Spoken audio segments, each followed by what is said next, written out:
do it. Okay, great. So we're here. Whatever. Hey, everybody. Yeah, we made something out of nothing. Okay. Yeah. So I'm Yeah. just going to invite people, whether you were here on that ride or not, let's just take a couple of breaths into what life offers us. We never know. Yes. Yeah. And relax your eyebrows, your shoulders. I'll relax my eyebrows and my shoulders and relax your asshole. Oh, so take a minute or however long you need.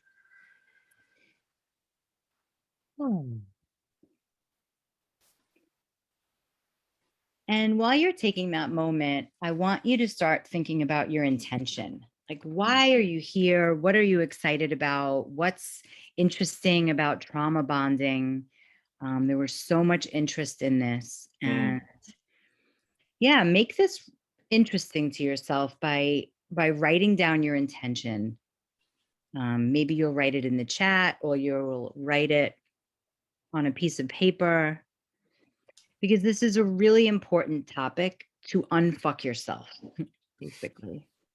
So whenever you're ready, you can open your eyes. And I want to welcome you, Shane, to the Thank you. Relational Embodied Intimacy Group, to my enchanted world.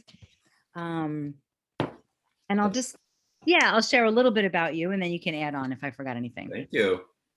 Okay, great. So you are a trauma-informed, board-certified addiction specialist.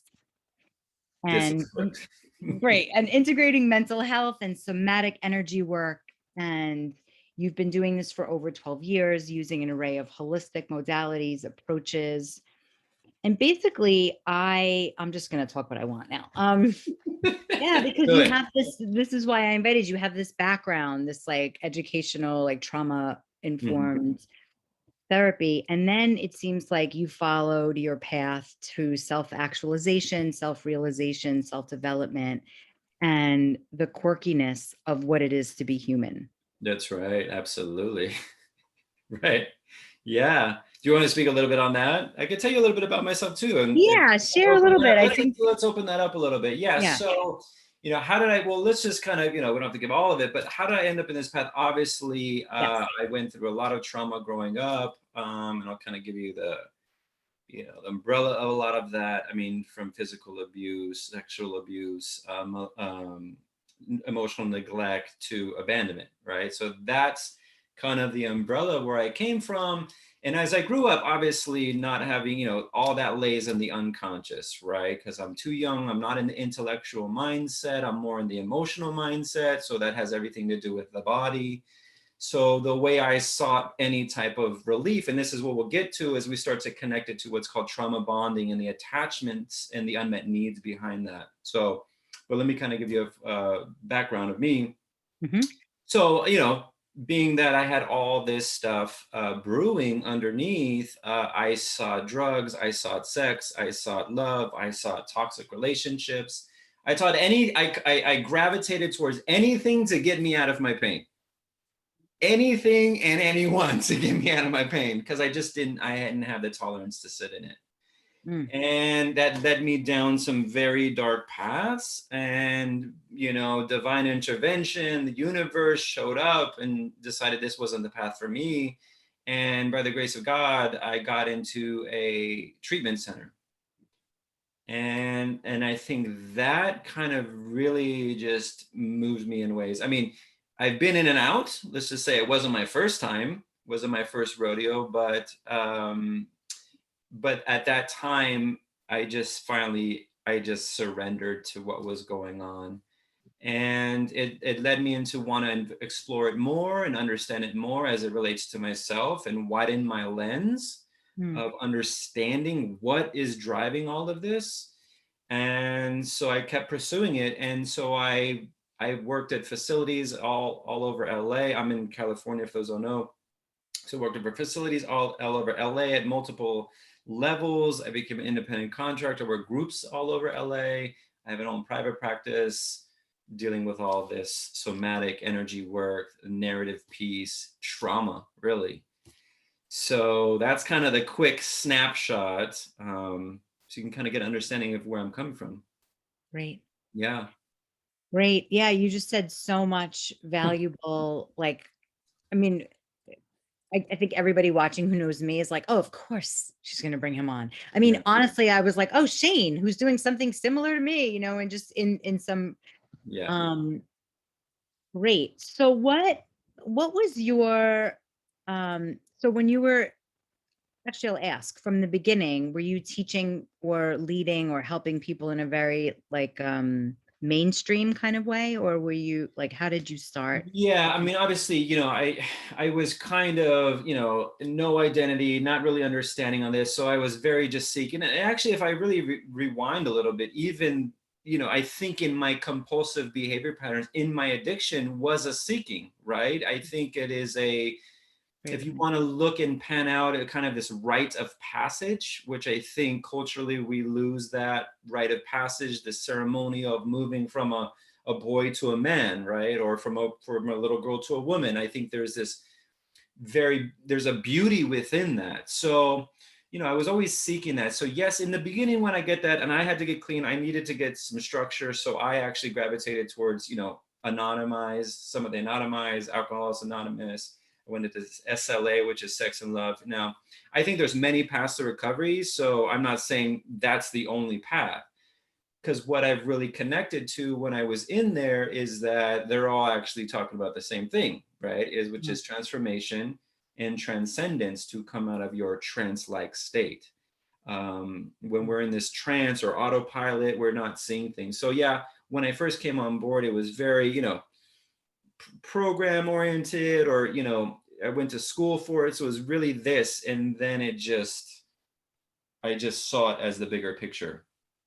Got it. And I started incorporating more of different modalities. And I think it's on my bio where from Eastern philosophy. So I Yeah. left the rooms and I went into meditation. I left the rooms at 3 years. I'll be 15 years sober this June. So I left the rooms at 3 years and I went into like yoga, meditation, and I was just like hungry. I Yeah. was like, give me some of that. What is that? I like that. I Yeah. did shamanic work. I mean, so yeah, yeah, It's great. yeah. That's great. I love that you said that there's many paths. Yeah, I think, when I found my initial path, I was such a bully about it. I was like, this is the only, for 2 years, I just was Yeah. so yeah, it's beautiful. And then yeah, what would you say is your, I don't know, like just, as we speak right now, I have like Sure. certain people or scenarios coming up in my mind. So I kind of want to ask that to you too. Is there some work that you specifically love working with people, or are there like a specific person? And then we'll start to talk about um the topic. Yeah, for sure. Is there you mean a specific type of person or a person? Yeah, I guess I'm not really sure yet. The question was just coming out, but Okay. like, is there a specific, like a person, someone you're like, you know what, I love working in this way, and it really worked with this person.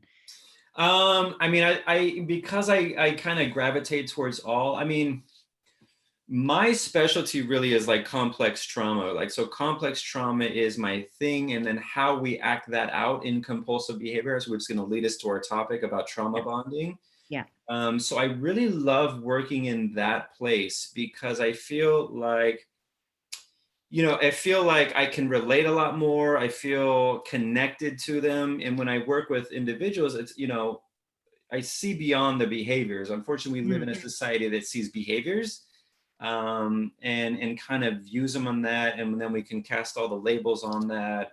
So I'm not one, I really have a resistance against parts of the psychology department, just personally speaking, just because of yeah, all the labels.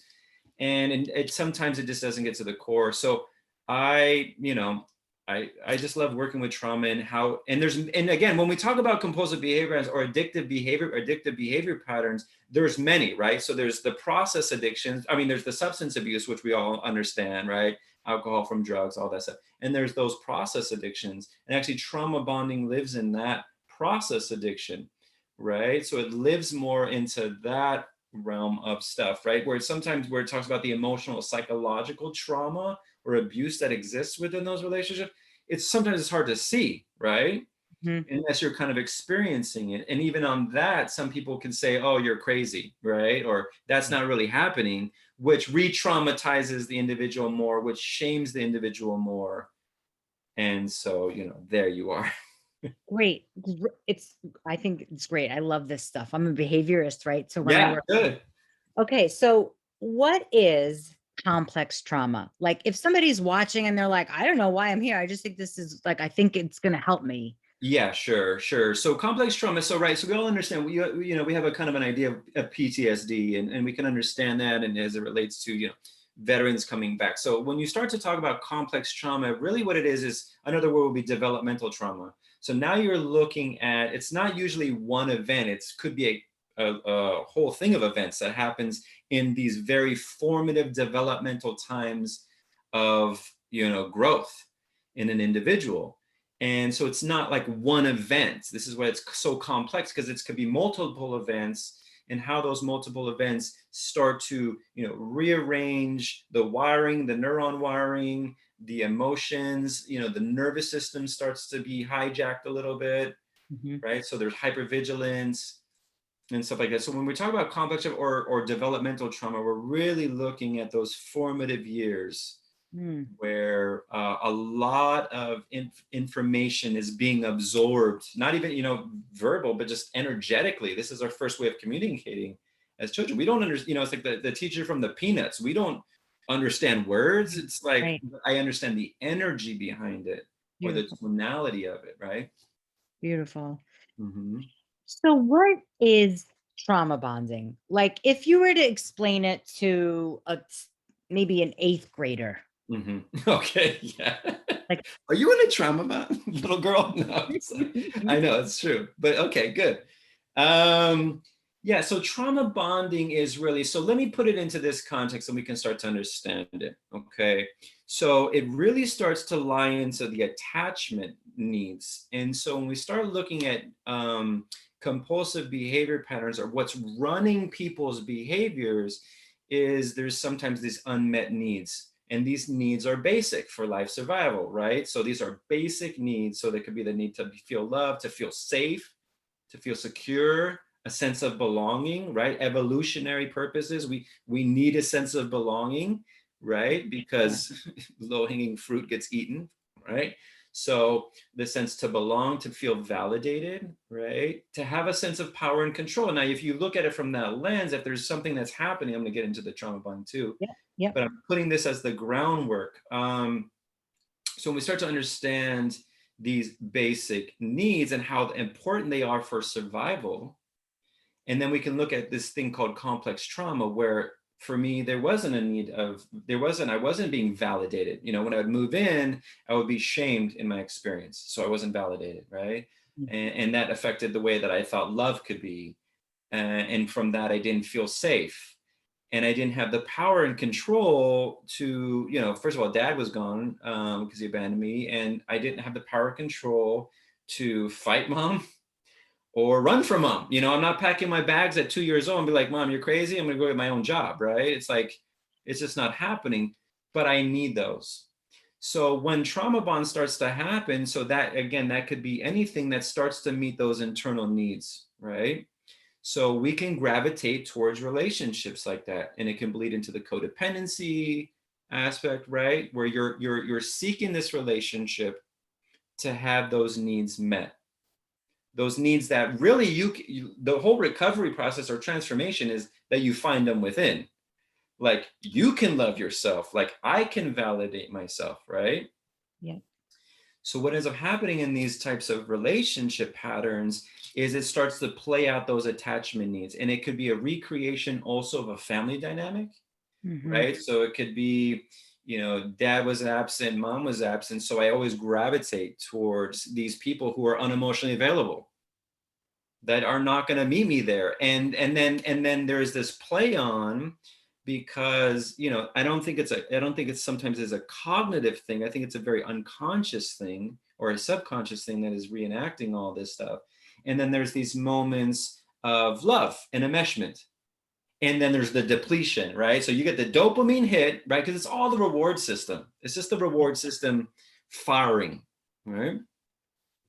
So you get this nice dopamine hit. Oh my God, we're in love. And then the depletion, the pull away. And so these patterns of that start to create an addictive, habitual pattern, right? So when it's not there, you're like in withdrawals because I don't know how to give that to myself yet, right? Yes. Okay, everybody watching, take a breath. Take a Okay, breath. everybody. No, it's so good. Like I feel like hearing this, I'm like, it's first of all, it's exciting to hear because it is like, oh, cool. I'm not really fucked up. That's There's right. something out there that people are aware of, that people are working with. And, I work with a lot of people in fucking their fears, and Yeah, so that's when stuff comes up, when there's like high energy of pressure, or so my job is to like de-escalate that intense, I should, yeah, it's all up here. Yeah, and really take a breath, and you can feel it. So I just want totally. everyone to know, like, it's so good to be aware. And if you're listening to this and you're like, oh fuck, this is me, um that you're not alone, that people work on this, that there's Absolutely. resources. Okay, great. Yeah, absolutely. And I think that's, thank you, Shane. And that's really important because when the veil starts to thin and we start to see things in real time, you have to understand it's like when there's the tighter the close emotional bond is or investment into that person, place, or a thing, Yes. when you start to pull away, you are going to go through withdrawals. It's a drug, right? It's a drug. It's the same reward system that's getting activated. So this push and pull dynamic, and again, there's the emotional and psychological abuse that starts to happen in there, right? So the silent treatment, the shutdown, the pull away, or the names, the shaming, and really where I think this trauma bond starts to happen, as I was talking about before, is because what ends up happening is this idea of what's called intimacy. Into me I see, into Hmm. you I see, right? So if I don't have the ability to be with my emotional self, right, then I have no space for yours. Your emotions will overwhelm me. So in order for me, now it's all about those basic needs to gain control and power. What am I going to do when I'm feeling powerless? I'll shame you. Mm. I'll put you down. I'll keep you small because then it elevates the egoic sense of me. I feel superior. I feel powerful. I feel in control, right? And Yeah. so those mechanisms can also start happening in the relationship. And then, obviously the euphoric recall, we forget about those moments because we're all about, oh, the love, The because addiction, that feeling. Yeah. exactly, we want the hit. We want the hit. So, we forget about it. And then that person, he or she comes back in and it's like, oh, see, it's all good. I forgot all that stuff. And then again, the pull away. Yeah. And then again, the psychological, emotional, abuse starts to happen. And it's so covert sometimes you don't even see it. Yeah. Yeah. What you just said is so great. And I'm thinking of myself, and I'm thinking of other people who are like, oh, good. Let me explain this to the person that it's happening with, Mm-hmm, mm-hmm. and it's like, that is another way of being like smart, and not doing the need, not meet getting the needs met.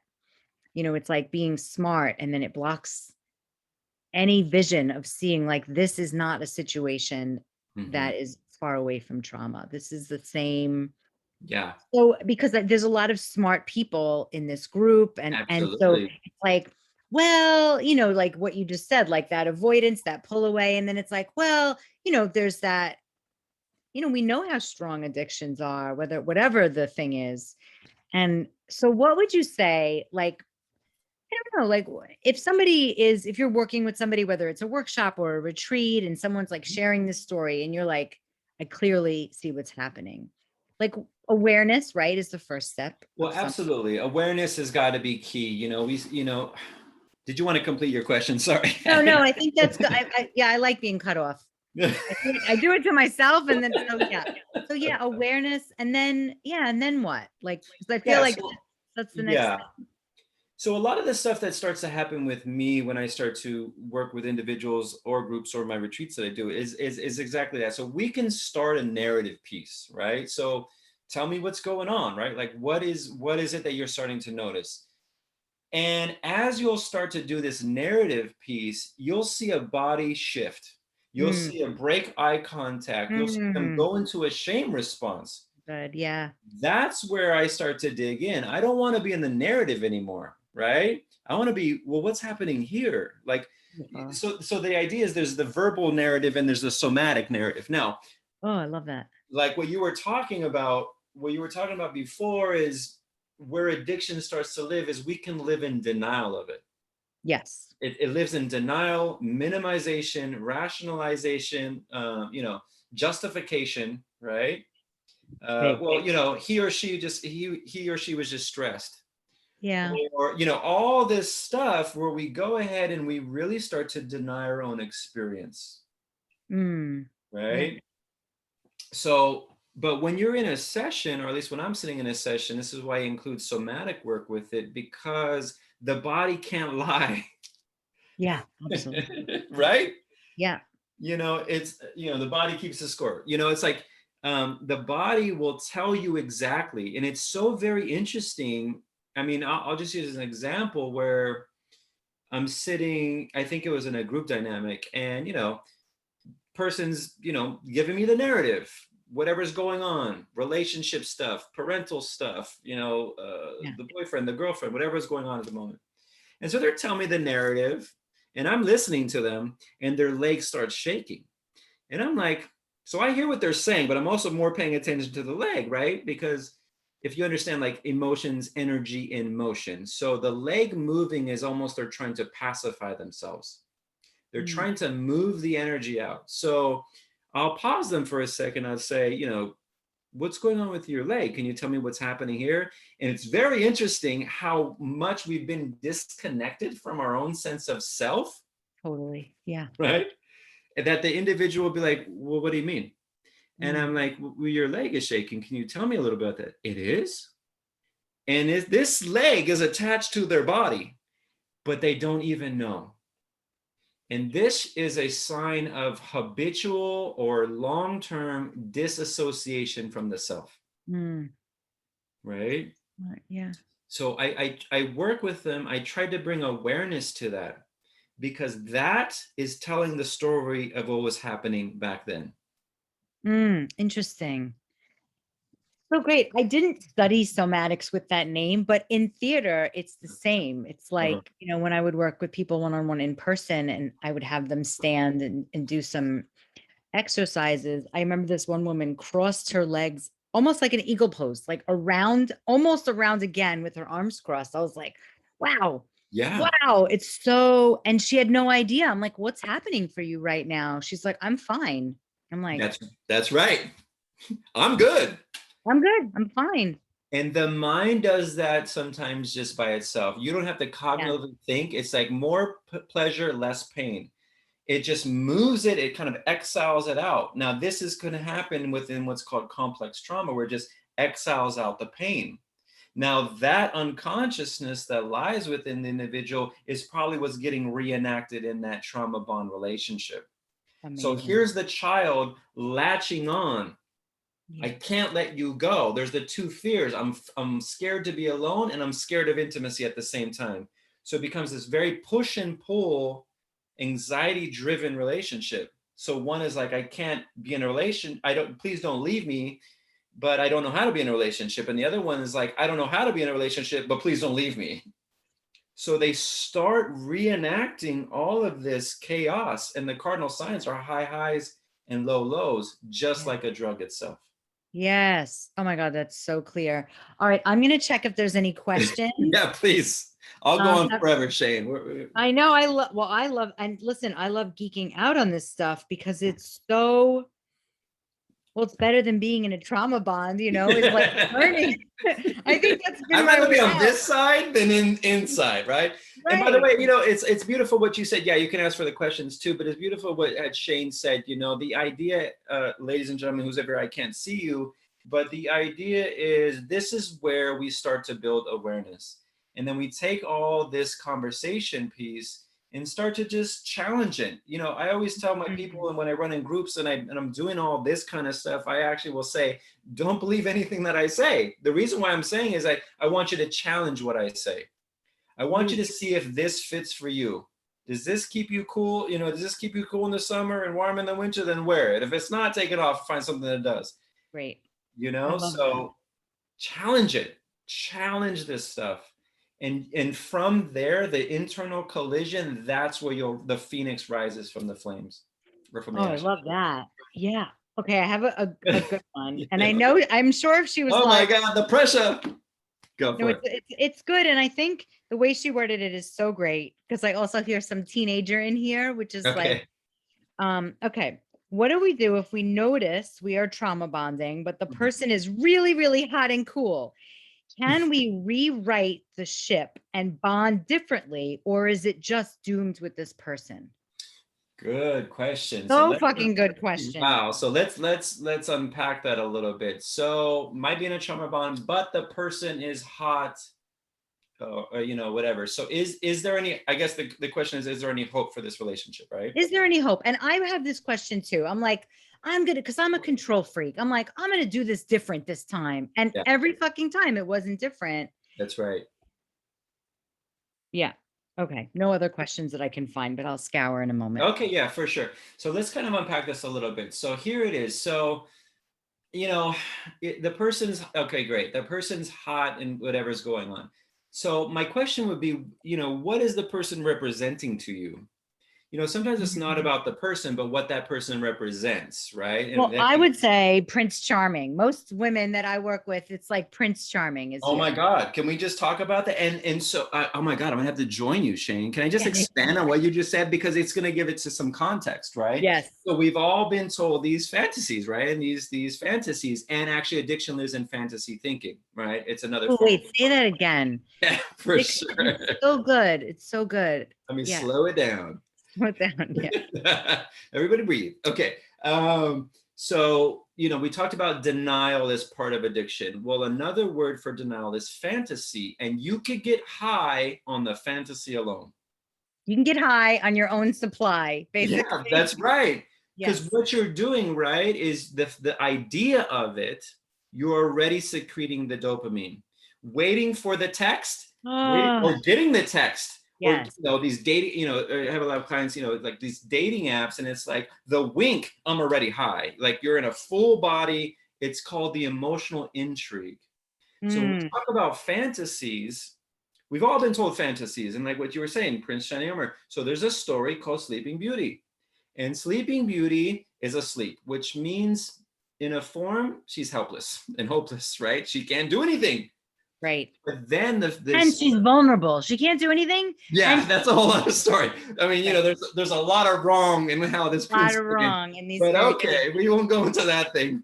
okay. But the idea is Prince Charming comes in and actually saves her, or Superman. Always saves the damsel in distress. So we've been built on this thing that it's not within me, it's out there. Mm, So again, with that question, it's more of like, well, what is the representation of that? And what is your experience? Are you in denial of the experience that this is hurtful and this is right? And so what's that, right? So that's another story. That's another belief system. You know, I mean, it's just, you know, every layer you start to unpack, right? And so, you know, is there any hope? Um, is there any hope? I don't like to get into people's relationships, but you know, the idea is you have to start looking at that. I think for things to start working, especially if there is that trauma bond, I think both people need to work at it. beautiful. I I think love both, that. yeah, Oh, I love that. It's yeah, like, let's bring it out into the open versus like, I'm going to try to heal my own trauma and then I'll work on it by myself. yeah, yeah. And then when you're better, come back and, you know, tell me about it. It's like, Right. right, the system has to heal, right? When I work with families, the system has to heal. Everybody has to be speaking the same language, right? Or else it's a miscommunication. And when there is a miscommunication, it is always going to lead to breakdowns. Mm. relationships will break See, down. that's also good. So say that I know. The other thing I wanted to say again, I didn't. Um, if there's no communication, there's always going to be a breakdown. Yeah, well, miscommunication is a breakdown, right? Miscommunication. Yeah, Yes. so look, we're in a if we're in a relationship and there's a miscommunication with us, breakdown. Society will break down. If I'm Yes. not in communicate with myself, I will break down. I will act out. I will do compulsive behavior patterns because I'm not listening to my own sense of self. I'm not communicating with love, compassion, and I'm not communicating back here. So when I'm not here, I'm like, you love me, right? Like Right. you're not gonna leave me, Right. right? Come here. Yes. Yeah. And so what ends up happening is your identity becomes that relationship. So it's always that thing, right? So when the relationship ends, it's always like, I don't know who I am anymore. You're the same person that got in there, but your identity, or known as the egoic sense of self, got enrolled in that and you became addicted to that role. It's wild, man. Yeah. Take a breath. Take a breath, everybody. Yeah. I think this is what, I hear a teenager in my head that's like, well, I guess I'll just have to settle or be alone forever. So there is a maturity level that does communicate and that says, like, I have needs and I feel really stupid about them. I feel really insecure with you. Like, I've said that, in relationships, and it feels like it's my whole world is going to crack open and I'm going to get sucked into the earth. Yet in that moment, there's just beautiful intimacy and surrender that I usually never allow. So usually it takes a bunch of trauma for me to get to that point. Always, yeah. Um, so now I've gotten better at it, but it's not like it goes away, and Right. that's, in the La La Land, that's what makes us beautiful people, is that there is always someone who wants to be with that part of you, that, Sure. there's always somebody that really genuinely wants to care and show up. Yeah. Or will know how to hold space for that part. Yes. Beautiful. I Yeah. mean, we're all trying to evolve. We're all doing the best we can, I mean, so it's like, but there'll be somebody that'll meet you on that vibration because, again, they'll be able to hold the space for it. It's never going to be about perfection. We're not looking at the perfect relationship. I mean, because relationships just dig deep. They go into these places, Messy places. we just go into messy places, and so, but are we willing to hold space? Are we willing to communicate on this level? Are we willing to do that? And I think that's where we really start looking. And you're talking about, again, young life. I mean, we talked about the childhood and that phase, but moving on into teenage, adolescent, teenage, young adult, those are all also transition ages where we're trying to find who we are, right? Like, it's all developmental. I'm be 43 this year. I'm still trying to figure out, it's like, Same. Yeah. I don't. Yeah. And then I always think, when I used to work with parents, I was like, man, like, I'm working on myself. I don't know. I have a dog. Like, imagine having so I just want to say, like, everybody find compassion for yourselves, absolutely. really just keep remembering to take a breath. And also, if you're here in this group, you're doing the work. I'm curious, have you ever practiced circling? Circling. Tell me, I Yeah, mean, the is this communication practice. terminology where It's is it almost like telephone? No, it originated in California, in San Francisco, but it's a communication practice. It's beautiful. Mm-hmm. It's basically a communication meditation. You're like committed to staying in connection. It's sensory. Oh, Yeah, I don't know. I thought, yeah, I'd be I'm curious. interested now. Yeah, yeah, Look, I'm totally. always open. I'm always open. What's the new? What's this? I What's know. that? I love that stuff. I love Oh, this stuff. so hungry for it all. Yeah, Um, but it's like, look, I would really, this if this dialogue is touching and you're noticing parts and you're starting to have a thought process, explore that. that's great. I love that. I'm going to look at questions and I'm going Yeah, to ask please. you.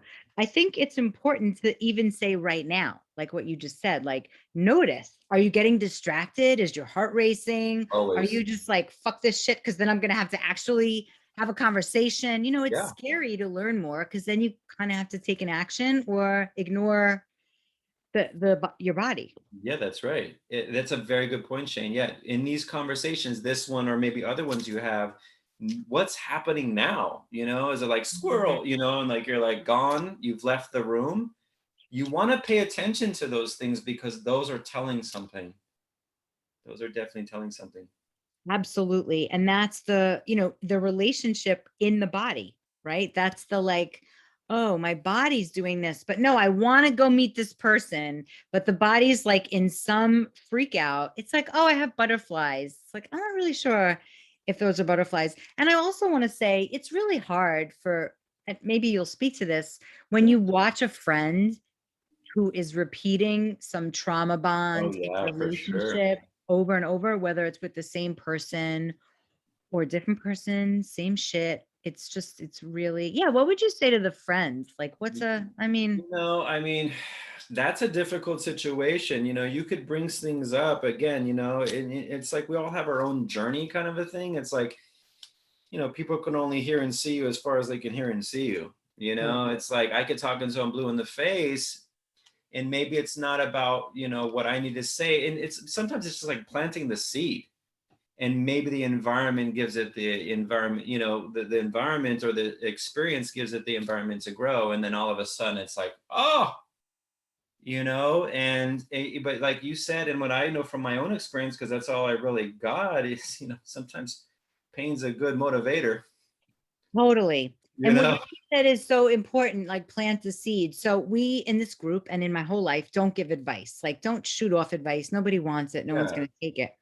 But to be able to just ask good questions or just Yeah. ask a question. Like if you have a friend who's repeating some pattern, listen to them ask some question. I think that's plant the seed.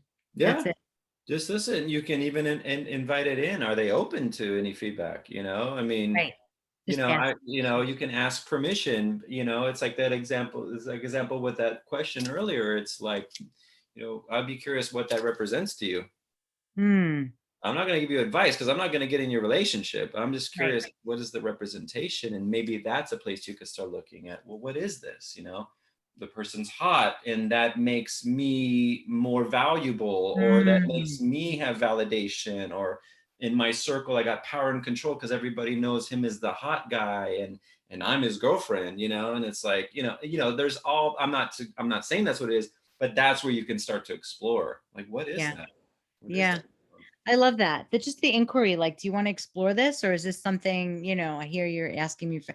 Yeah, I think inquiry and curiosity, it's one of my 10 commandments. It's like, get curious. And if a friend is someplace, Always. just get curious with them. I love it. Good. That's it. Throw it back at Well, them. Bring the question to them.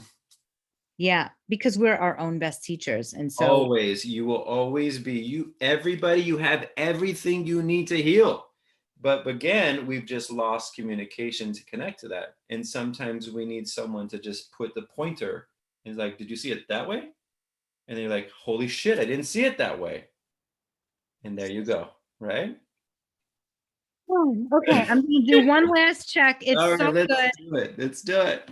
Yeah, it's so healthy. And I also want to say, people can find you all over it. Talk about your what the fuck shit. What's what the like talk Yeah, about thank that. you for that. Oh, beautiful. Thank you for that little bit. Yeah, so right now I'm on, so I obviously have my IG. My personal page is Shane Coyle Healing. That's Shane, same spelled the same way.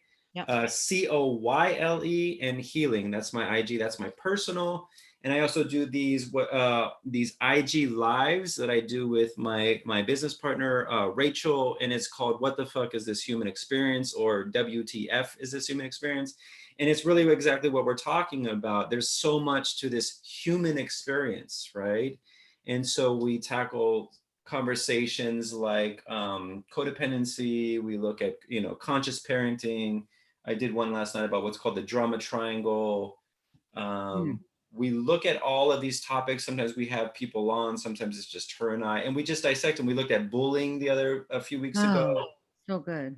Yeah, and narcissism. We look at narcissism within relationships and those types of patterns from from survivors. And so we look at all these different things that bring this human experience into play. And the idea is that WTF, what the fuck, is also with the flow.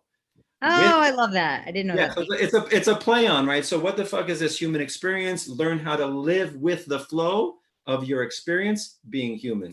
It's so And so good. it kind of word tangos you and puts you in a like, Amazing. Amazing. Well, I want to thank you for your time, and oh, we'll thank you. send this out as a replay. It's exciting that so many people are like, where is it? Where is it? It's like, oh, good. Yeah. Um, I had on a guest a couple of weeks ago, and we did a thing on humiliation and like the healing that comes from it.